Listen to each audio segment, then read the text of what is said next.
Olá a todos e a todas, espero que estejam bem. Hoje é o nosso primeiro encontro referente ao ciclo de estudos do Instituto Federal Baiano Campus Valença. De antemão, gostaríamos de agradecer a presença e a participação de estudantes, produtores, técnicos e demais interessados. Temos certeza que hoje teremos diversos conteúdos de interesse para a bovinocultura leiteira. Este é o grupo Ciências Agrárias 2 do Instituto Federal Baiano Campus Valença. Hoje viemos trazer para vocês informações técnicas de qualidade, a fim de estimular e alavancar a produção animal no Baixo Sul da Bahia. Nós esperamos que vocês fiquem à vontade para fazerem os questionamentos, considerações e vivências que possam contribuir para o desenvolvimento da bovinocultura leiteira.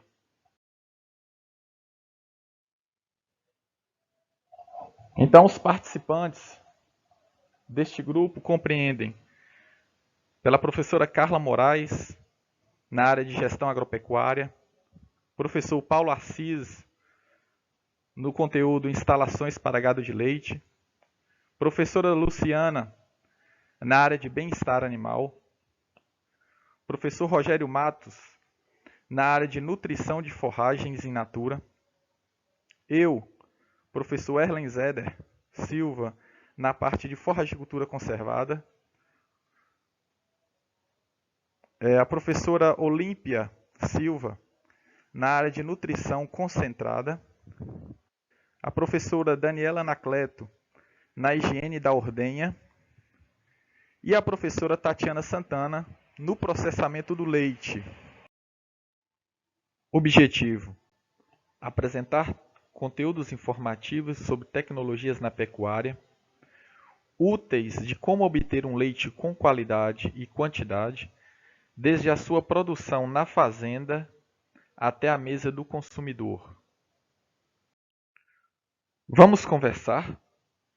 Leite, da fazenda à mesa. Docentes Agrárias 2. Data 24 de setembro, horário das 14 às 15 horas. Por fim, gostaríamos de pedir aos nossos internautas que se inscrevam em nosso canal Capacita Agro no YouTube e dê aquele like, aquela curtida marota. De antemão, destacamos que vocês podem fazer questionamentos sobre os vídeos apresentados e sugerir novos temas a serem apresentados neste canal. Um forte abraço a todos.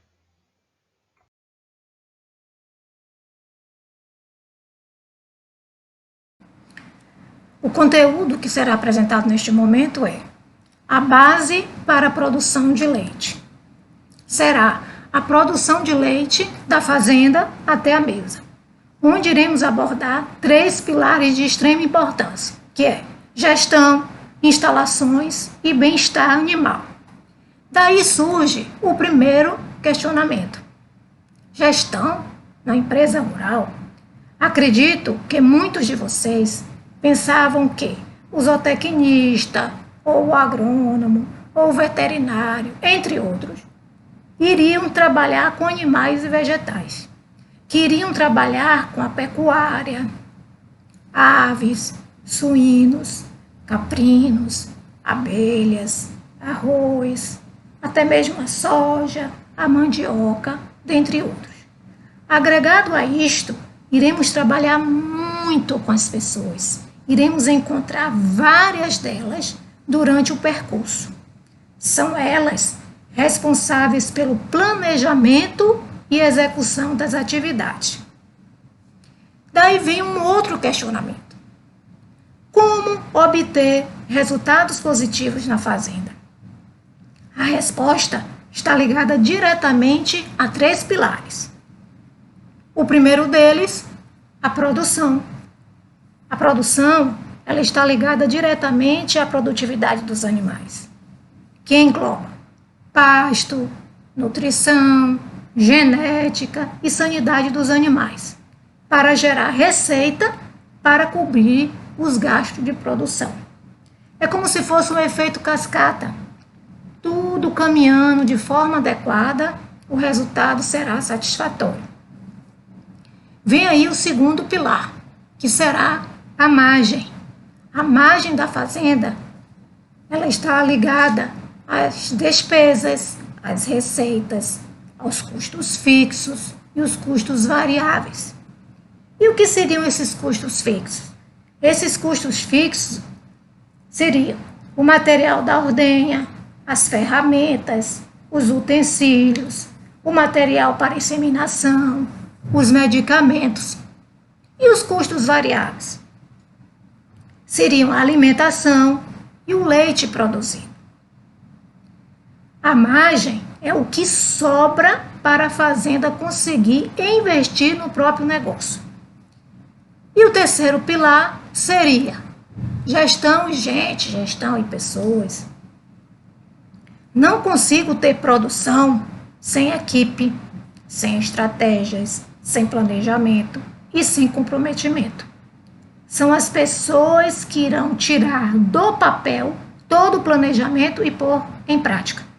Elas vão executar, realizar as reuniões. São as pessoas envolvidas nesse processo que vão desenvolver essas atividades. Como tudo na vida tem que ter equilíbrio, aqui não poderia ser diferente. Então, a produção, a margem e as pessoas e gestão tem que estar em harmonia, tem que estar em consonância, tem que estar em equilíbrio. O equilíbrio é a chave da questão. É o grande fator para se obter melhores resultados. Uma fazenda de sucesso, ela tem que ter um planejamento estratégico produtivo e financeiro executado. E aí segue para vocês alguns questionamentos que precisamos refletir. Você está preparado ou preparada para o mercado de trabalho? Tem amor pelo que faz? Tem propósito para o hoje? Tem capacidade de adaptação a qualquer ambiente e grupo de pessoas? Quer aprender com o novo? Temos que nos preparar. E como diz Murilo Sintra, o segredo de um grande sucesso está no trabalho de uma grande equipe. Iremos falar agora sobre as instalações utilizadas na exploração de bovinos leiteiros. A escolha do local para a construção das instalações deve ser bem observada. Deve possuir fácil acesso, energia elétrica disponível, água potável para os animais e um terreno com boa drenagem e uma leve declividade. A primeira instalação que nós vamos observar são as instalações para as bezerras. No primeiro momento, quando as bezerras nascem, elas são mantidas em piquetes, pastos, maternidades, até os 3 dias de idade, onde ficam na companhia das vacas, das suas mães, para mamar o colostro. Após isso, as bezerras são conduzidas para bezerreiros, em baias individuais, e lá permanecem até 30 ou 60 dias de idade. Essas baias individuais estão localizadas em galpões cobertos. No próximo momento, as bezerras são levadas para baias coletivas, onde permanecem de 30 a 60 dias até os 4 ou 5 meses de idade. Essas baias também estão localizadas em galpões cobertos e devem ter a capacidade de até 8 animais por baia, para facilitar o manejo das bezerras. Uma alternativa ao uso de galpões são as casinhas individuais, que consiste no alojamento do bezerro de forma individual ou em dupla ao ar livre, com acesso a um pequeno abrigo. As bezerras ficam amarradas, o que facilita o aleitamento, o controle da ração ingerida, a aplicação de medicamentos e a identificação de problemas. Uma outra alternativa muito adotada são o uso das casinhas tropicais, que são abrigos para bezerras com cobertura de sombrite. Apresentam maior facilidade na sua construção e são indicadas para locais onde não há predominância de ventos frios. Após esse período, as bezerras, que já são novilhas, são encaminhadas para piquetes, que são áreas para pastoreio dos animais. Nesses piquetes, podemos salientar a importância das cercas, dos comedouros, dos saleiros e dos bebedouros. As cercas servem para dividir a pastagem em piquetes em número e tamanho adequados à exploração. Essas cercas podem ser construídas com arame farpado, arame liso e com cerca elétrica. Nos piquetes, vamos observar a necessidade dos comedouros, que podem ser feitos com madeira, com concreto ou com plástico. Esses comedouros devem ter fácil acesso aos animais e ao abastecimento.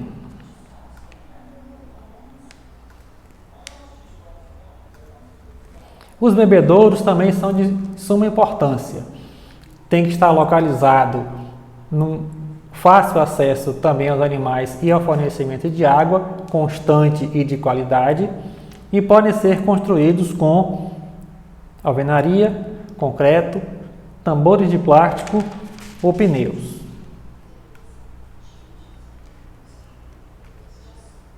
Os saleiros, que servem para disponibilizar uma mistura mineral para os animais, devem ser cobertos para evitar as perdas pela chuva. O comprimento deve ser necessário à quantidade de animais, permitindo o acesso simultâneo de pelo menos 10% do rebanho. Vamos observar uma instalação que é das mais importantes ao manejo dos animais, que é o estábulo. No estábulo existem vários compartimentos.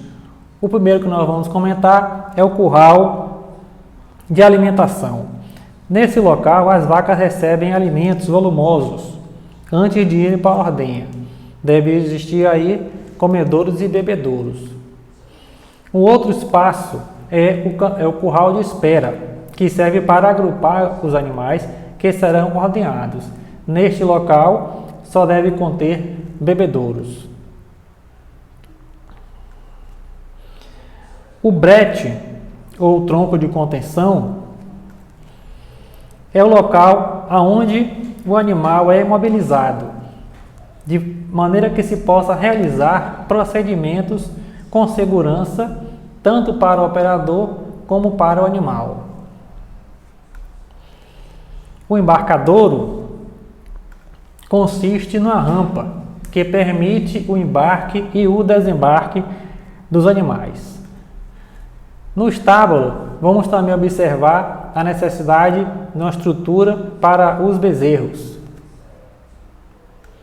Um depósito para medicamentos e materiais, uma sala de leite para condicionamento e resfriamento do leite, e a estrutura que é o coração da criação, que é a sala de ordenha. A sala de ordenha é o local onde é realizada a ordenha das vacas. O tipo de sala de ordenha vai depender do nível tecnológico do produtor e do tamanho do rebanho. Existem projetos simples destinados a pequenos produtores com baixo nível de tecnologia. Existem também projetos de sala de ordenha de médio e de grande tamanho para produtores com elevado nível de tecnologia. Salientamos que, como todo processo produtivo, a ordenha requer muita higiene e organização, pois desta operação resultará a principal receita da atividade leiteira.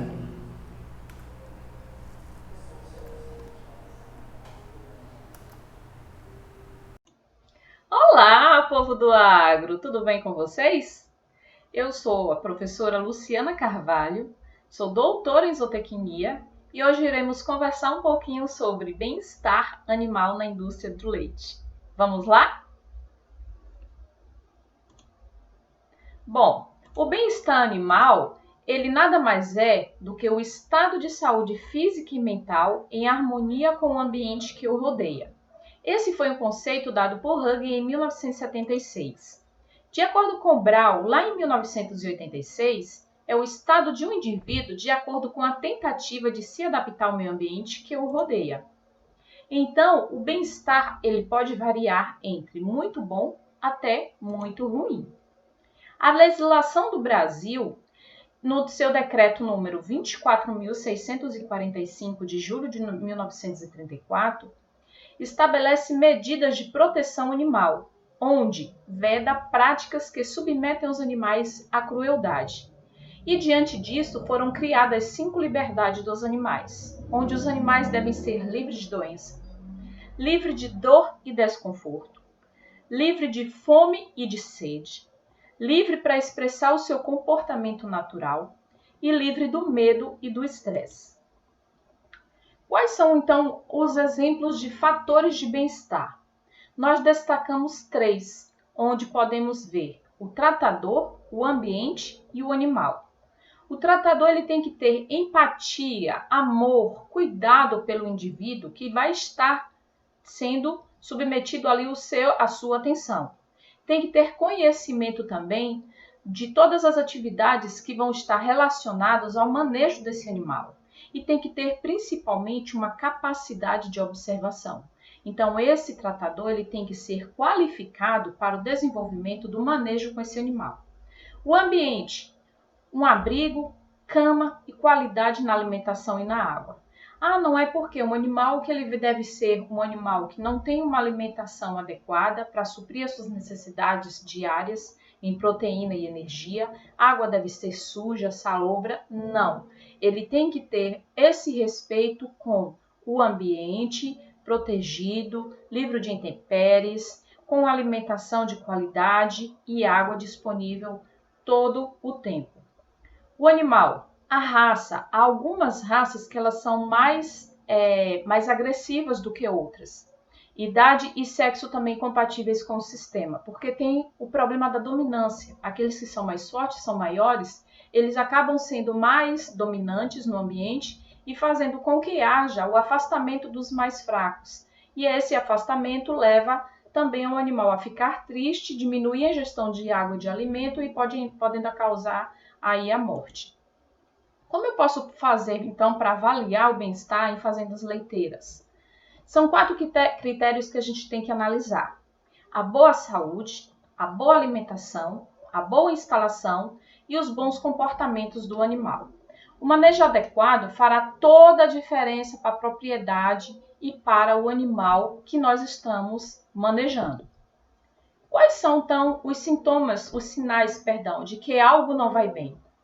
Muitos são os sinais, mas o que eu vou destacar aqui será com relação ao ambiente, onde haverá uma queda brusca na produção de leite, perda de score corporal de uma hora para outra, o animal ele fica extremamente abatido, apático e com as costelas e a região dorso-lombar proeminente, verificando aí toda a parte de estrutura óssea, entrada agitada na sala da ordenha e animais defecando mais do que o normal. Então, um dos grandes amigos aí do bem-estar de todo e qualquer animal é o estresse. E no caso das vacas leiteiras é o estresse térmico, onde ocasiona uma queda na ingestão de matéria seca de 6 a 30%, uma queda na produção de leite de 15 a 20%, de acordo com alguns estudos que foram realizados, um impacto negativo na reprodução, onde essas vacas elas vão ciclar menos, tendo uma taxa reprodutiva aí apenas de 40 a 50% total do plantel, um aumento na taxa de mortalidade dos seus filhotes e um aumento no índice de mastite, que nada mais é do que a inflamação da glândula mamária. Baixa a imunidade desse animal e ele fica mais susceptível a doenças. Como eu posso fazer então para garantir o bem-estar? Proporcionando sombra de qualidade, seja ela natural ou artificial, água fresca e de qualidade com fácil acesso, evitar a movimentação excessiva dos animais, fornecer o tipo de piso ideal para que não haja desgaste dos cascos, principalmente para animais confinados ou estabulados, evitar agressividade, como tapas no momento de tocar as vacas para a sala de ordenha, ou até mesmo para os alojamentos, as baias, controlar a temperatura na maior parte do ambiente em que esses animais ficam, no caso de animais confinados. Como é que eu faço esse controle? Altura de pé direito, isso lá nas instalações, ventiladores, aspersores, nebulizadores, tudo para poder aumentar esse conforto dentro do local onde esses animais ficam alojados. É possível, então, medir o bem-estar? Sim, por meio de 2 indicadores, os ambientais e o do próprio animal. Os ambientais nós podemos medir por meio do número de animais por área, então eu tenho que ter essa relação e esse cuidado, onde cada animal possui uma área específica para o seu tamanho, área disponível, limpeza e manutenção em coxos e bebedouros, ventilação, umidade, temperatura do ar, qualidade e manutenção das instalações, qualificação dos trabalhadores, tipo de manejo realizado e, no caso do próprio animal, a mortalidade, a ocorrência de doenças, problemas locomotores, comportamentos anormais, como principalmente estereotipias, mordendo as instalações, elevados níveis de cortisol, que é um hormônio feita a coleta de sangue e aí faz a análise desse sangue, medindo esse teor de cortisol sanguíneo, que é o hormônio aí verificador e indicador do estresse, além de outros hormônios também. Espero que tenham gostado e continuemos as nossas apresentações. Obrigada. Olá, pessoal. Vamos então falar sobre nutrição de gado leiteiro. E não há como a gente falar sobre esse assunto sem falar sobre as pastagens, sobre o meu pasto. Quem que é esse meu pasto? O pasto é exatamente aquela planta que cobre aquele solo, aquela pastagem. Por que falar primeiro dele, ou maior parte desse assunto a gente abordar, explorar sobre a pastagem, o manejo dessa pastagem? Porque é o alimento mais barato que a gente pode oferecer para esse animal e a gente se preocupa, sim, né, com a questão de custo-benefício. O Mombaça, dentre tantas forrageiras, então eu vou citar aqui 3 delas, sendo o Mombaça, que é um pânico máximo, que é o nome científico dessa planta. Ela tem alta fertilidade, ela requer, né, é uma planta que exige estar em um ambiente, em um solo com alta fertilidade de solo, então é uma planta que vai requerer maiores cuidados, e é uma planta que tem alta produção de massa, né, muito em função da sua característica de folhas compridas e folhas largas. Esse volume de massa é sempre interessante numa pastagem, porque a gente consegue alimentar mais animais ou alimentar por mais tempo aquele grupo de animais. Temos também o braquiarão, o marandu, que é a braquiária brisanta, o nome científico dela, que também ela apresenta uma alta produção de massa, né? Dentre as braquiárias, né, ela apresenta folhas mais largas, folhas mais compridas em relação às outras braquiárias, e é uma planta que exige um solo de média fertilidade para que ela possa se desenvolver bem. Temos também a braquiarinha ou decumbens, que é a braquiária decumbens, nome científico, que já apresenta uma característica bem interessante para o Brasil, que é a sua rusticidade, né, a sua adaptação a solos com fertilidades, com baixas fertilidades. Então, por isso que a gente vai ter essa planta aí na maior parte dos nossos pastos. E ela tem uma outra característica também interessante, diferente das anteriores, que é uma boa cobertura de solo em função dos seus estolões, né, do seu tipo de crescimento que ela apresenta, que são caules ramificando sobre o solo, formando tranças, né, e ali elas enraizam e produzem novas plantas. Então você tem um fechamento desse solo por completo, bem interessante também para plantar em regiões inclinadas.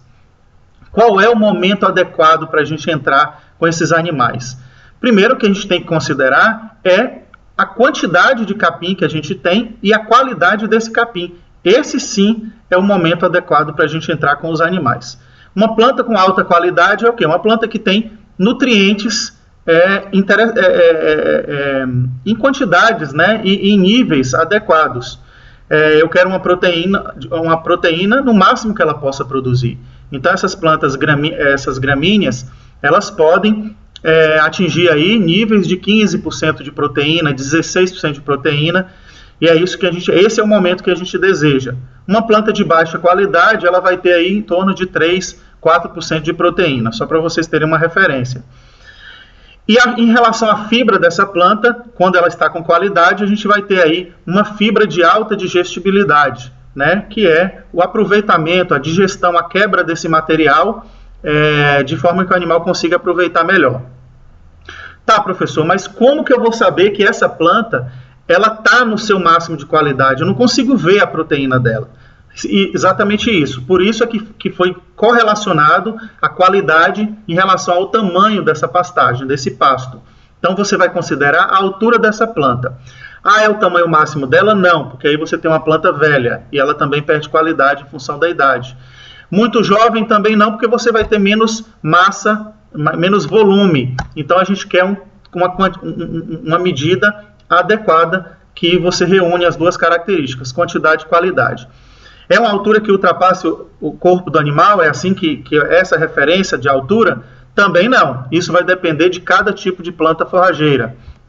Cada planta forrageira tem uma recomendação diferente.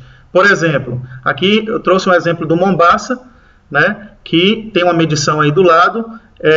A altura do Mombaça recomendada, que é uma planta de porte elevado, quando ela atingiu, ela é uma planta de 2 metros, 3 metros de altura, no máximo. Só que a gente não vai trabalhar com esse máximo, você vai trabalhar com a altura recomendada pelos estudos. 80 centímetros é uma altura que você tem quantidade, volume e qualidade dessa pastagem. Quando você entra com os animais com 80 centímetros, quando os animais vão consumindo, caiu a 40 centímetros, você retira, tá? Não deixa o animal consumir demais, porque essa é uma altura também mínima, suficiente para essa planta ter uma rebrota mais rápida, que aí fica uma reserva de nutriente para essa planta. Bom, a pastagem, ela tem uma sazonalidade, né, ao longo do ano. Ela tem sazonalidades, então tem época que ela produz mais, tem época que ela produz menos. O que a gente deve fazer? Pegar esse capim excedente, no período que ela produz muito, para jogar para o período que ela produz menos. Como que eu vou fazer isso? Eu tenho que guardar esse capim, eu tenho que conservar ele. Quais são as formas de conservação? Você pode fazer o feno, que é uma desidratação desse capim, ou pode fazer também silagem, que é um processo de fermentação com bactérias desejáveis, para que a gente consiga guardar esse capim por anos, inclusive, tá? Sem ele ser deteriorado. Observação, gente, que o sal mineral, está escrito aí mineral errado, que o sal mineral ele sempre deve ser oferecido para os animais, tá? Independente da qualidade do pasto, pasto de qualidade, pasto de baixa qualidade, o sal mineral ele sempre precisa ser oferecido, porque por melhor que seja o pasto, ele não é suficiente para atender a todas as quantidades de minerais, macro e microminerais que os animais precisam. Bom, quando um pasto ele está numa condição de qualidade ruim, seja por qual motivo, e aí a gente tem vários motivos para que isso aconteça, você deve então complementar esse animal com nutrientes que essa planta já não consegue mais oferecer. Então o animal vai tirar um pouco do pasto que tem e você vai completar isso de que maneira? Ou utilizando volumoso conservado, ou usando sal proteinado, tá, para ajustar essa proteína e minerais, ou usando concentrado.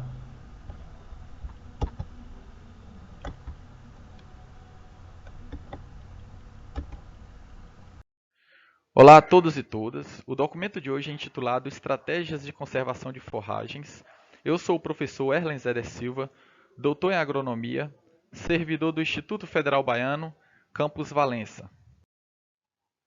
Bem, diante do contexto que nós vamos tratar agora, a gente tem alguns objetivos a serem atingidos no entendimento desse assunto, que são armazenar o excesso de forragem produzida na propriedade, maximizar a qualidade original dos nutrientes encontrados nas forragens frescas através do armazenamento por ensilagem e fenação. Técnicas de conservação de forragens. A primeira tecnologia é o processo de fenação, ou seja, a conservação de forragem a partir da desidratação, promovendo a confecção de fardos de feno. Esses fardos normalmente são mais comercializáveis a partir de espécies como Tifton 85 ou alfafa. Por outro lado, outra técnica de conservação de forragem é o processo de ensilagem, que nada mais é do que a conservação de forrageira a partir da diminuição do pH e da anaerobiose. As espécies mais utilizadas para a ensilagem são o milho e o sorgo, que normalmente também são utilizados para a comercialização. O que são silagens? Nada mais são do que plantas forrageiras conservadas na ausência do oxigênio, o que denominamos de anaerobiose. Para que ocorra isso, as bactérias láticas, na sua maioria, atuam na diminuição do pH para valores próximos de 3,8 a partir do consumo dos açúcares disponíveis nessas plantas. A colheita normalmente é utilizada com tratores agrícolas ou acoplada a um implemento ou máquinas motrizes. Importante destacar no momento da colheita é o ponto ideal da forrageira no momento da colheita, ou seja, que ela atinge aí valores próximos de 35% de matéria seca. E a questão da qualidade de matéria seca e NDT que essa planta deve ter, bem como o tamanho das partículas após a colheita, pois vai influenciar no momento da compactação e na colocação da lona, que deve ser do tipo dupla face, com 180 micras aproximadamente, e recoberta com solo ou areia ou pneus. Vocês podem observar animais holandeses estabulados consumindo estritamente silagem de milho.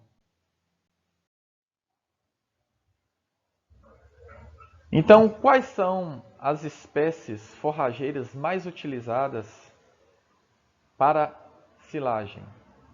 Existem algumas aqui que nós vamos citar, como o milho, que ela aparece lá no topo devido à sua qualidade e disponibilidade de carboidratos solúveis na planta, né?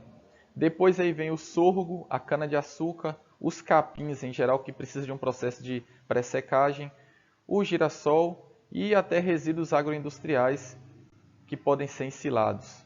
Tá? O que são fenos? Nada mais são do que forrageiras que passam por um processo de desidratação e são armazenadas em formas de fardo. Na imagem vocês podem observar um implemento denominado de ancinho enleirador ou espalhador, ou seja, ele junta a massa de forragem e espalha essa massa de forragem durante o dia e no final do dia, para que durante a noite ele não receba toda aquela umidade.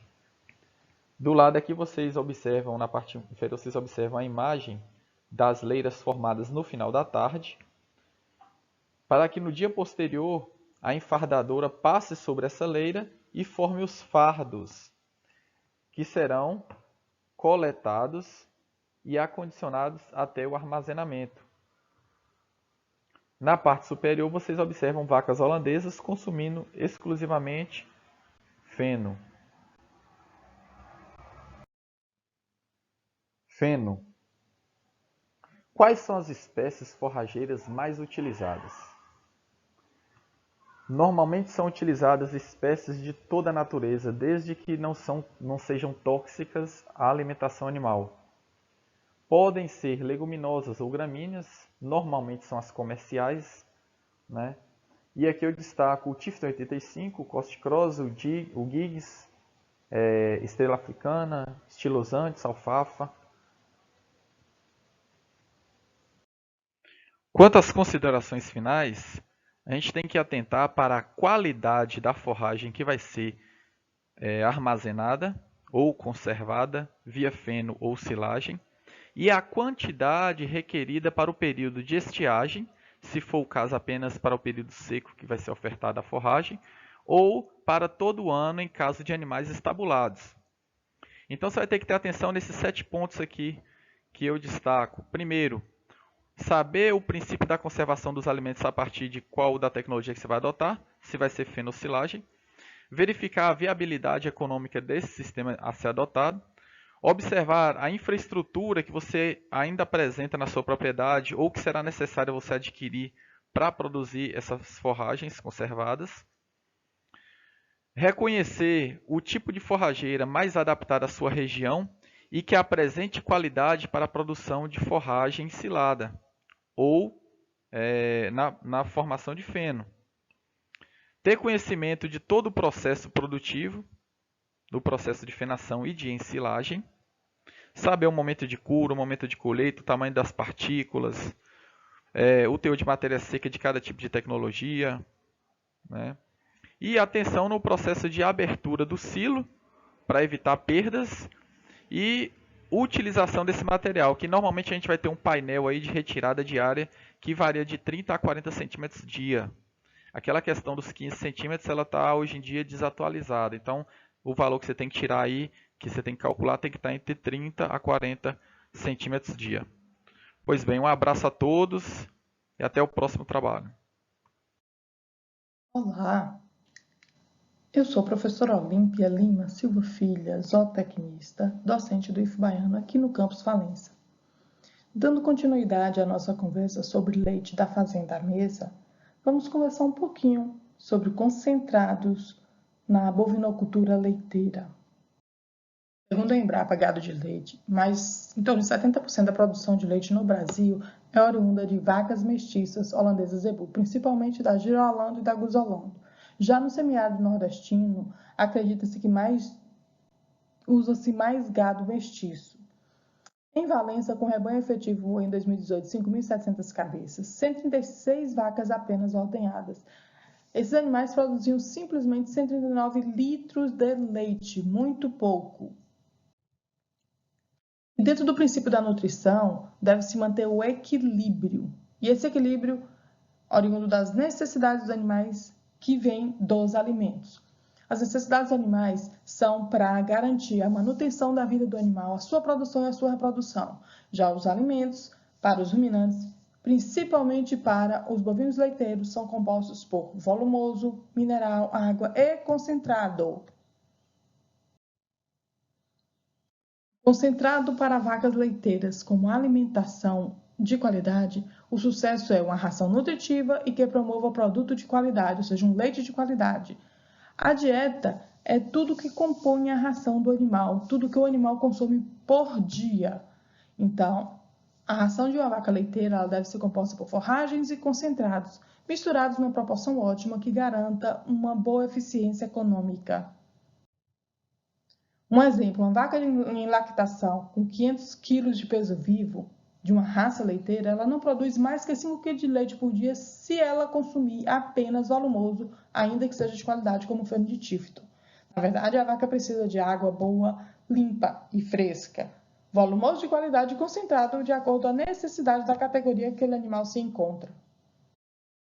O que são alimentos concentrados? São aqueles que possuem menos de 18% de fibra bruta e são subdivididos no grupo entre energéticos e proteicos. Os energéticos possuem menos de 20% de proteína bruta, que são milho, sorgo, trigo, aveia, cevada, frutas, nozes, algumas raízes e palma. Já os proteicos, mais de 20% de proteína bruta. São as rações balanceadas, farelo de soja, farelo de algodão, girassol, amendoim, glúten de milho e alguns subprodutos de origem animal, como carne, peixes e sangue.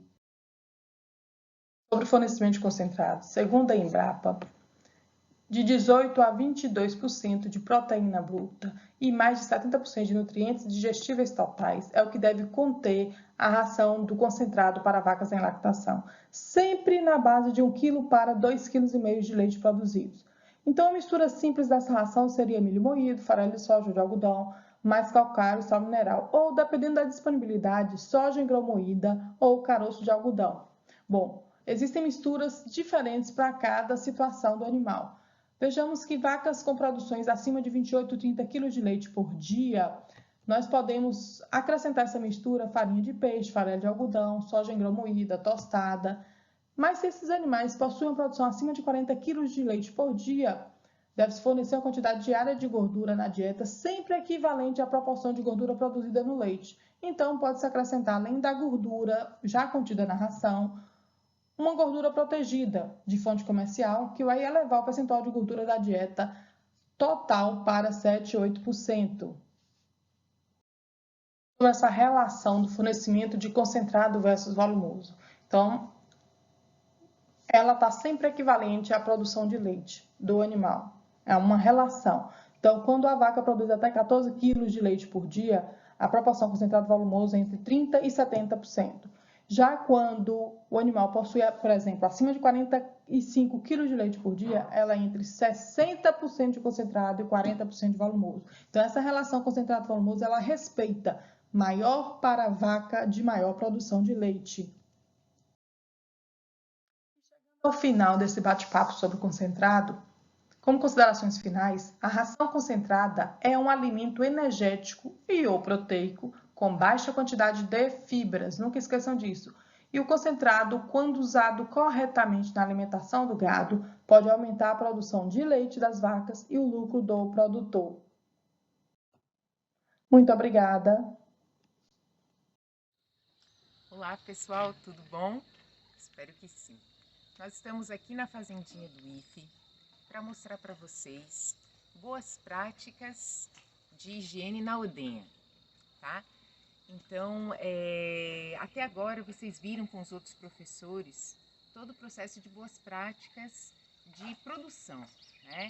Então, todos os cuidados com nutrição, bem-estar animal, instalações, tudo para o melhor desenvolvimento do animal, né? Todos os esforços e investimentos no desenvolvimento do animal até ele chegar no momento de produção, né? Como a nossa conversa é do campo, a mesa, né? O leite, então a gente vai ver aqui a obtenção do leite na ordenha manual. A ordenha ela pode ser manual ou pode ser mecânica, né?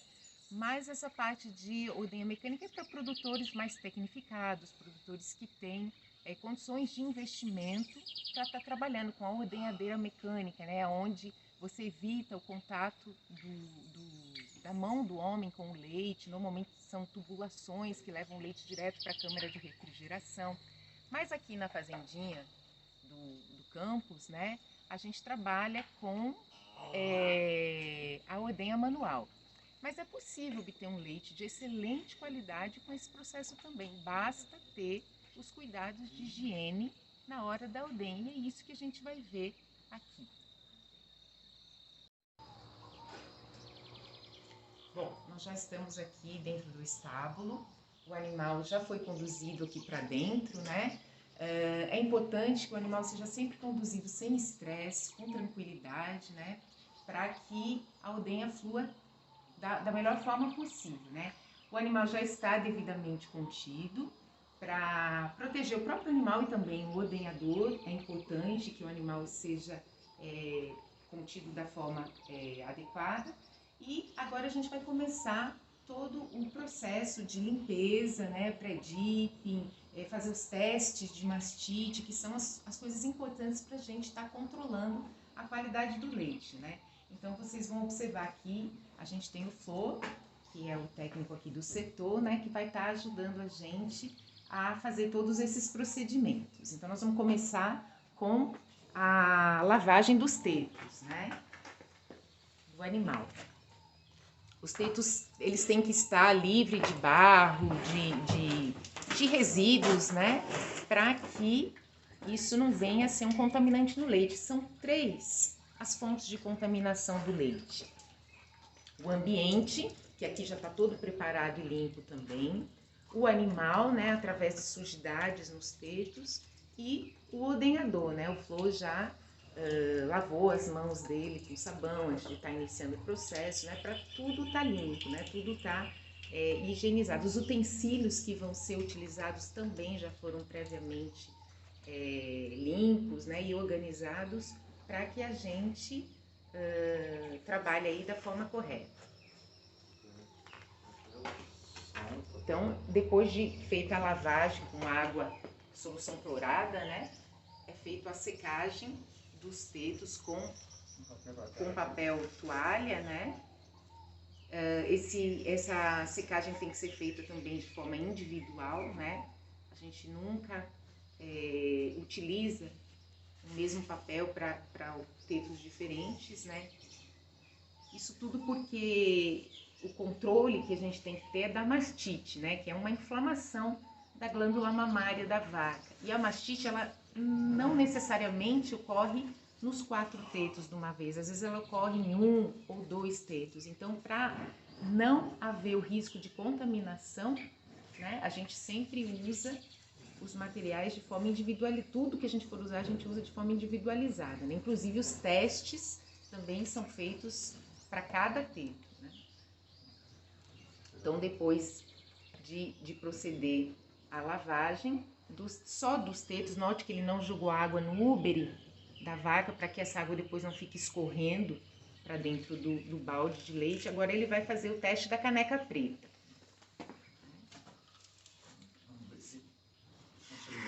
Isso. São 2 ou 3, né, jatos que a gente coloca dentro da caneca e observa se existe algum corpo estranho no leite, né, formação de grumos, presença de sangue ou alguma coisa que indique a mastite, né. O teste da caneca preta, ele é feito diariamente, todo dia antes da ordenha se faz esse teste, né. E a gente tenta verificar aí a presença de uma mastite que a gente chama de mastite clínica, né? Aquela mastite visível, aquela que já gera alterações do leite. Então, a gente pode observar que o leite está homogêneo, não apresenta nenhum tipo de alteração.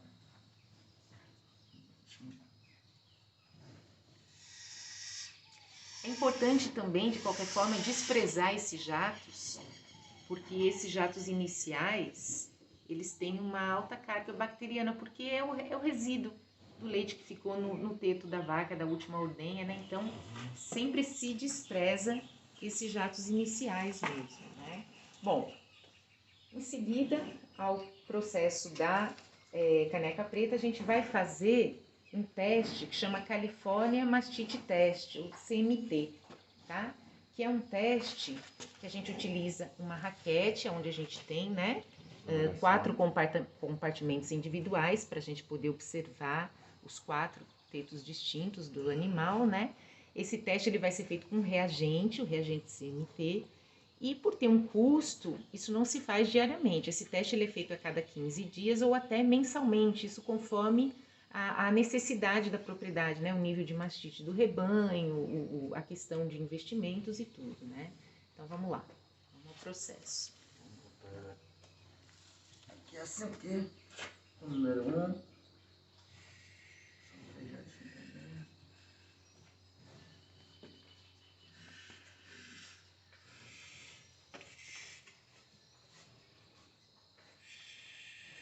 Então, note que ele coloca, né, o leite na raquete de acordo com os tetos, né? Direita, esquerda, anterior, posterior, para a gente saber exatamente qual foi o teto, né? Qual foi o teto que a gente está analisando aí, qual eventualmente acontecendo uma alteração, a gente já sabe qual é o teto que tem mastite. Aqui, cantinho aqui.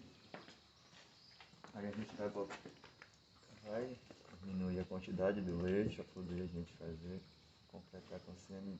Tá vendo? São 2 linhas que tem, a gente bota o... Pronto.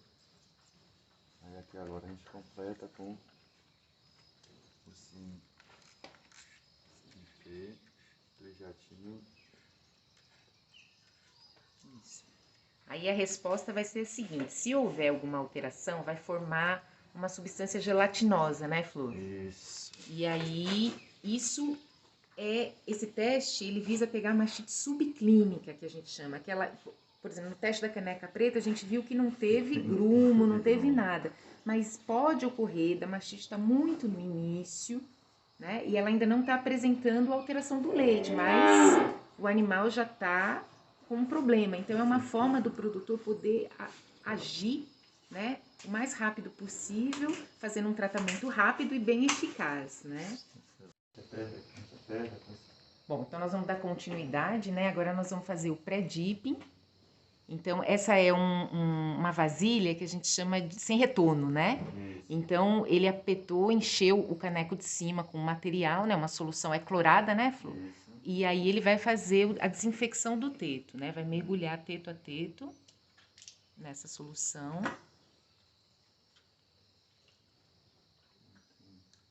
O bezerro já deu uma mamada para estimular a descida do leite, já foi limpo de novo, né? Lavado de novo o teto e agora foi feito o pré-dip, que é essa desinfecção.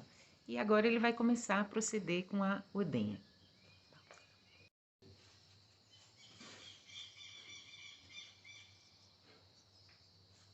É importante secar os tetos, né? Um a um novamente, né? Sempre os tetos bem secos para evitar escorrer água dentro do leite.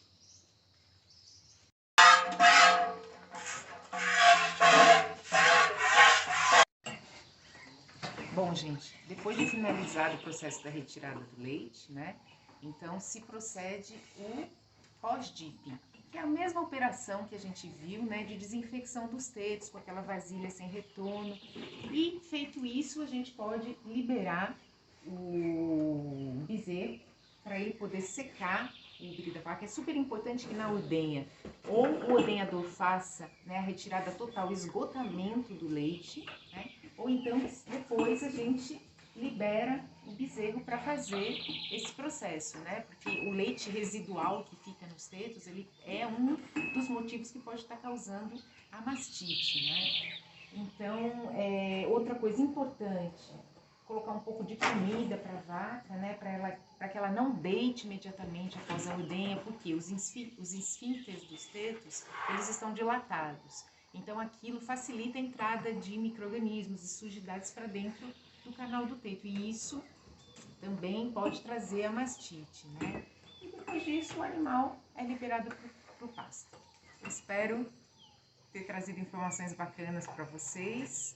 Essas são as coisas importantes, né, na questão aí da higiene, das boas práticas de higiene da ordenha. Importante, o leite deve ser resfriado a 4 graus Celsius em até 2 horas após a ordenha. O resfriamento é de extrema relevância para a manutenção da qualidade do produto. Dando continuidade ao nosso tema sobre cadeia produtiva do leite, abordaremos agora sobre o processamento do leite. Aqui já falamos sobre alimentação, produção e obtenção higiênica do leite, sendo que cada etapa dessa é de extrema importância para a qualidade do leite e seus derivados. Com o processamento do leite, podemos obter seus derivados lácteos como iogurte, queijo de ricota, manteiga, doce de leite, entre outros. E para que possamos transformar a matéria-prima em seus derivados, precisamos entender um pouco de sua composição química. E nesse gráfico aqui, está demonstrando essa composição química a qual precisamos entender. O leite, ele é composto, em sua grande maioria, por água, representada por 87,5%.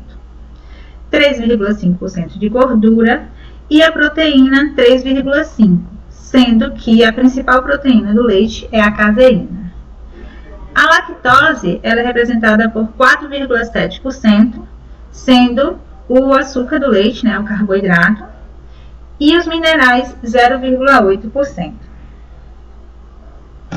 Convém ressaltar ainda que a composição que nós observamos aí nesse gráfico, ela é uma média, né? Não são valores fixos. Dentro do que nós vimos aqui, eu gostaria de perguntar a vocês se já paramos para pensar sobre quantos litros de leite é necessário para produzir os seus derivados. Então, em média, nós utilizamos para cada quilo de queijo de mussarela produzido 10 a 11 litros de leite, sendo que os queijos, né, os tipos de queijos, a gente vai variar essa quantidade, tanto para cima quanto para baixo. No caso do doce de leite, para cada quilo de doce de leite produzido, nós gastamos em média aí 2,5 litros. Já o iogurte é 1 para 1. importante a gente fazer essa observação sobre a gordura do leite, que ele é o elemento de maior valor comercial, né? Sendo aí que a gente fabrica a manteiga, o creme de leite, e o seu rendimento é baixíssimo, né? Porque como nós vimos na sua composição química, nós temos aí esse percentual bem baixo. Então, a gente utiliza uma grande quantidade de leite para obter esse creme de leite, e do creme de leite a gente vai estar obtendo a manteiga. O rendimento para creme de leite normalmente é de 7%, e do creme a gente aproveita 6% para a fabricação da manteiga. Bom, vamos falar agora um pouquinho sobre a produção de iogurte, né? O iogurte, ele é definido como um produto obtido a partir da fermentação láctica, mediante a ação dos cultivos combinados, né, dos Streptococcus thermophilus e dos Lactobacillus bulgaricus. Nós vamos falar aqui um pouquinho sobre o fluxograma de iogurte batido. Esse iogurte, né, que a gente fabrica, ele pode ser classificado como iogurte tradicional, o iogurte batido e o iogurte líquido, sendo a diferença entre eles aí o seu processamento. Porém, hoje nós vamos abordar aqui sobre o iogurte batido. Nós temos aqui a recepção do leite, né? Partindo do princípio que esse leite é de qualidade, nós vamos encaminhar, né, para a pasteurização. A pasteurização é um tratamento térmico, onde a gente vai submeter esse leite a 72 a 75 graus Celsius, em média de 15 a 20 segundos, para a gente destruir esses micro-organismos patogênicos que possam vir competir com as nossas bactérias desejáveis, que a gente vai adicionar no processo, que a gente vai estar convertendo o nosso leite em iogurte. Então, é importante a gente fazer a eliminação desses micro-organismos indesejáveis. Depois dessa pasteurização, nós encaminhamos para o resfriamento, onde a gente vai resfriar a uma temperatura de 40 a 42 graus Celsius. Essa temperatura é a temperatura desejável para que os nossos micro-organismos lactobacilos e os streptococcus, eles se desenvolvam para transformar a nossa matéria-prima. Atingindo essa temperatura, a gente adiciona o que a gente chama de cultura, né? Essa cultura são as nossas bactérias que a gente acabou de comentar. E vamos colocar indústrias em fermentadores e aguardar um período de 4 a 5 horas. Esses fermentadores, eles vão manter essa temperatura por esse tempo. É de suma importância para que esses micro-organismos eles se desenvolvam acidificando o meio. E a partir daí vamos obter um gel. Esse gel será formado nesse tempo, onde atingindo esse tempo e formando esse gel, a gente vai fazer essa quebra do gel, que a gente chama de uma agitação lenta. Agitando ele, a gente aí agora só partimos para a questão da adição de sabor e açúcar, ou se quisermos natural, apenas fazer a agitação lenta. Em seguida, envasamos e armazenamos sob refrigeração a 4 graus Celsius. Bom, gente, e aqui finalizamos com essa parte de processamento do leite. Até breve.